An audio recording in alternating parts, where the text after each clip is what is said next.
உலகெங்கிலும் வாழும் தமிழ் சொந்தங்களுக்கு வணக்கம். இன்று நாம் பார்க்க போவது மறைக்கப்பட்ட நம் மாவீரனின் வரலாற்றை பற்றி. 258 ஆண்டுகளாக மறைக்கப்பட்ட விடுதலை வரலாறு. இவர் தமிழ்நாட்டின் முதல் விடுதலை வீரர். இருந்தும் தமிழ்நாட்டில் கூட சரியான அங்கீகாரம் கிடைக்கவில்லை. 30 வருடங்களுக்கு முன்பு வரை இப்படி ஒரு வீரன் இருந்ததை எவரும் அறியவில்லை. 1996ஆம் ஆண்டு சென்னை எழும்பூர் ரயில் நிலையம் முன்பு முதல் விடுதலை வீரர் என்று சிலை வைக்கப்பட்டது. அதன் பிறகு எந்த அமைச்சர்களும் கூட வந்து அவருக்கு மரியாதை செலுத்தியதில்லை. இவர் வீர மரணம் அடைந்து பல ஆண்டுகளுக்கு பிறகு பிறந்த விடுதலை வீரர்கள் அனைவருக்கும் மாநில விழா நடக்கிறது. இவர் பிறந்த ஊரில் மட்டும் அரசு விழா நடக்கிறது. 2013, 14, 15 சில சுதந்திர உரைகளில் இவரின் பெயர் கூட குறிப்பிடவில்லை. இவரை தவிர அனைத்து வீரர்களின் வரலாறும் பாட புத்தகங்களில் இடம்பெற்றுள்ளது. எந்த தொலைக்காட்சியும் இவரை பற்றி ஒளிபரப்பியதும் இல்லை. தமிழ்நாட்டின் முதல் விடுதலை போர் 1857 என்று அறியப்படுகிறது. ஆனால் அதற்கு முன்பே இந்தியாவில் பல இடங்களில் போர் நடந்துள்ளது. அதில் முதன்மையானவர் ஒரு தமிழன். விடுதலை போரின் முதல் வீரன் மன்னன் வீர அழகுமுத்துக்கோன். அழகுமுத்துக்கோன் என்பது இவரின் குடும்ப பெயர். 20 தலைமுறைக்கு மேல் இந்த பெயர் உள்ளது. இவரின் தாயார் பெயர் ராணி அழகுமுத்தம்மாள். இவரின் தந்தை 1725ஆம் ஆண்டு கட்டாளங்குளம் மன்னராக முடிசூடி கொண்டார்.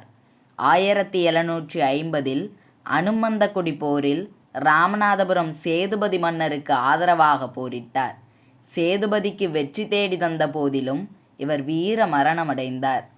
தந்தை இறந்த அதே ஆண்டு 1750இல் நமது விடுதலை வீரர் தன்னுடைய 22வது வயதில் மன்னராக முடிசூட்டி கொண்டார். நமது விடுதலை வீரருடன் பிறந்த தம்பி சின்ன அழகுமுத்துக்கோன். இவர் 1755இல் நடந்த விடுதலை போரில் தன்னுடைய 26ஆம் வயதிலே வீர மரணமடைந்தார். மதுரை, திருநெல்வேலி உள்ளிட்ட பல பகுதிகளில் வரி வசூலிக்கும் உரிமை பிரிட்டிஷ் ஜெனரல் முகமது யூசுப் கான் என்பவருக்கு வழங்கப்பட்டது. வரி தர மறுத்த நமது விடுதலை வீரர் மாவீரன் அழகுமுத்துக்கோனுக்கும் முகமது யூசுப் கானுக்கும் பெத்தநாயக்கனூர் கோட்டையில் போர் நடந்தது. மாவீரன் அழகுமுத்துவின் வலது கால் சுடப்பட்டது. இருப்பினும் 3 மணி நேரம் போர் தொடர்ந்தது. இறுதியில் வீரன் அழகுமுத்துக்கோனும் அவருடைய 6 தளபதிகளும் பிடிபட்டனர்.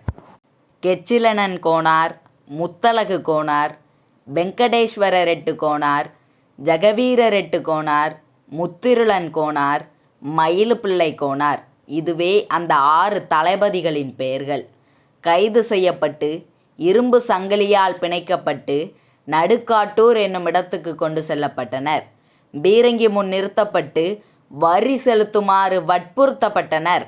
மன்னிப்பு கேட்டால் உயிர் மிஞ்சும் என்று கேட்டும் மாவீரன் அழகுமுத்துக்கோன் மன்னிப்பு கேட்க மறுத்துவிட்டார். பிறகு 248 வீரர்களின் வலது கரங்கள் வெட்டி சாய்க்கப்பட்டன.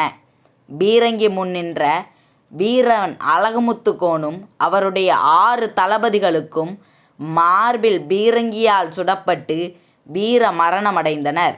மன்னர் வீர அழகுமுத்துக்கோன் அவர்களின் மகன் குமார அழகுமுத்துக்கோன் வீரபாண்டிய கட்டபொம்மனுக்கு ஆதரவாக போரிட்டும் கட்டபொம்மன் தூக்கிலிடப்பட்ட பிறகு ஊமைத்துறை அடைக்கப்பட்ட சிறையை தன் உறவினர்கள் உதவியுடன் உடைத்து ஊமைத்துறையை தப்பிக்க செய்தார்.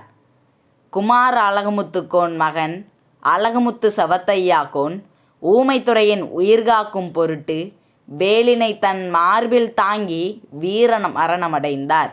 இப்படி ஒரு வம்சமே விடுதலைக்கு வித்திட்ட பொழுதும் அரசாங்கமும் ஊடகங்களும் இந்த மாவீரனின் வரலாற்றை மறைத்துள்ளது.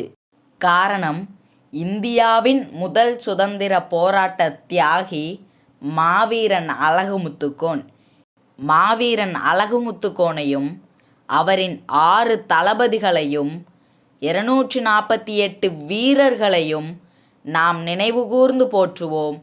அவர்கள் அனைவரும் தமிழர்கள் என்பதில் பெருமை கொள்கிறோம். தமிழர் வாழ்க, தமிழ்த்தாய் வாழ்க. நன்றி, வணக்கம்.